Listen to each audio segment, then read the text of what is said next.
Assalamu alaikum, bienvenue à vous dans un nouvel épisode. Dans la dernière partie, on a raconté quelques chapitres de la vie du prophète sallallahu alayhi wa sallam à sa naissance et son histoire avec Halima as-Sa'diya, celle qui l'a allaitée.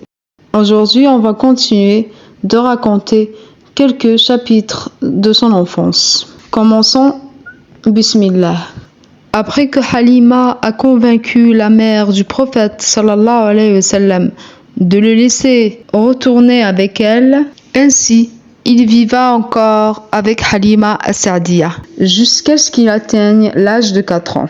Cette année-là, un événement extraordinaire se produisit. L'ouverture de la poitrine du messager de Dieu, que la prière et la paix de Dieu soient sur lui. Muslim nous rapporte d'après Anas, le messager de Dieu, que la prière et la paix de Dieu soient sur lui, était en train de jouer avec des enfants lorsqu'il fut approché par l'ange Gabriel. Ce dernier l'attrapa, le coucha à terre, ouvrit sa poitrine, en sortit son cœur, on retira une coagulation et dit « Voici la part du diable en toi ». Ensuite, il le lava dans un bassin en or avec de l'eau de Zamzam. Puis recousit, c'est-à-dire qu'il rassembla et réunit ses parties, et remit le cœur à sa place. Les enfants accoururent alors vers sa nourrice et lui dirent « Mohammed a été tué ». Ils l'accueillirent alors qu'il avait le visage pâle. Anas ajouta « Je pouvais encore voir la marque de la suture sur sa poitrine ». Après cet incident, Halima décida de rendre le prophète sallallahu alayhi wa sallam à sa mère par crainte pour lui. Ainsi, le prophète de Dieu sallallahu alayhi wa sallam vécut avec sa mère jusqu'à l'âge de 6 ans. Par la suite, Amina, la mère du prophète, décida de visiter la tombe de son mari Abdullah, père du messager de Dieu, que la prière et la paix de Dieu soient sur lui. Elle quitta donc la Mecque pour entreprendre un long voyage d'environ 500 km, accompagnée de son fils orphelin, Mohammed, que la prière et la paix de Dieu soient sur lui, de sa servante Ayman, et sous la garde de son grand-père, Abdul Muttalib. Une fois arrivée, elle y resta un mois, puis prit le chemin du retour. Cependant, en début de route, elle tomba malade, et sa maladie s'aggrava jusqu'à ce qu'elle décède à Al-Abwa, entre la Mecque et Médine. Et quand sa mère a été décédée, Abdul Muttalib, son grand-père, retourna à la Mecque, avec des sentiments de tendresse croissants envers son petit-fils orphelin, qui venait de subir une nouvelle épreuve ravivant les blessures anciennes. Il lui témoigna une affection qu'il n'avait jamais manifestée à l'égard de ses propres enfants, ne le laissant jamais dans sa solitude imposée, mais le préférant même à ses propres enfants. Ibn Hisham raconte qu'on plaçait pour Abdul Muttalib un tapis à l'ombre de la Kaaba, et ses fils s'asseyaient autour de lui jusqu'à ce qu'il arrive.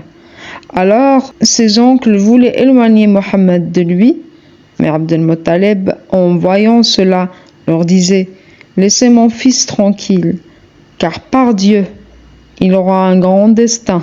Puis, il s'asseyait avec lui sur son tapis, lui caressait le dos de sa main et se réjouissait de ce qu'il voyait faire. Et lorsque le messager de Dieu, que la prière et la paix de Dieu soient sur lui, atteignit l'âge de 8 ans, 2 mois et 10 jours, son grand-père décéda à la Mecque, confiant son petit-fils à la garde de son fils, Abu Talib. Abu Talib s'acquitta du devoir envers son neveu de la meilleure façon possible. Il le prit avec lui parmi ses propres enfants, le préférant même à eux, et lui témoignait un respect et une considération particuliers. Pendant plus de 40 ans, il continua de le soutenir, de lui offrir sa protection, de nouer des amitiés et d'entrer en conflit pour lui. Quelques exemples de cela seront mentionnés plus loin. Ibn Asakir rapporte que Julhuma ibn Urfuta a dit « Je suis arrivé à la Mecque.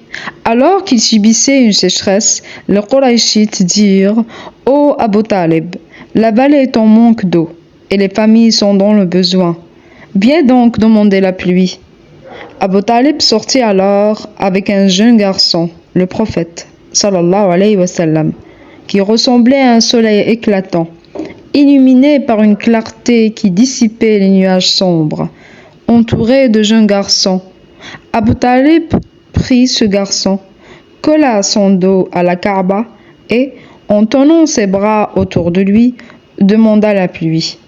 Il n'y avait aucun nuage dans le ciel, mais soudain, les nuages apparurent de tous côtés. La pluie tomba abondamment et la vallée fut inondée, apportant prospérité aux habitants.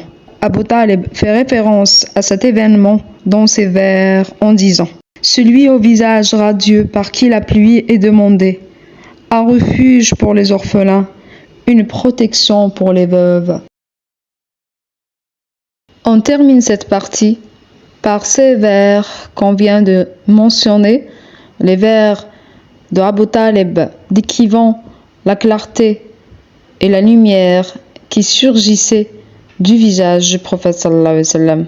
J'espère vous retrouver dans la prochaine partie où nous continuerons de raconter l'enfance du prophète sallallahu alayhi wa sallam et sa vie avant la révélation. Subhanakallahumma wa bihamdik, nashhadu an la ilaha illa ant, nastaghfiruka wa natubu ilayk. Oh Allah, gloire à toi et louange à toi. Nous attestons qu'il n'y a de divinité digne d'adoration qu'Allah. Nous implorons ton pardon et nous nous repentons à toi. Assalamu alaykum.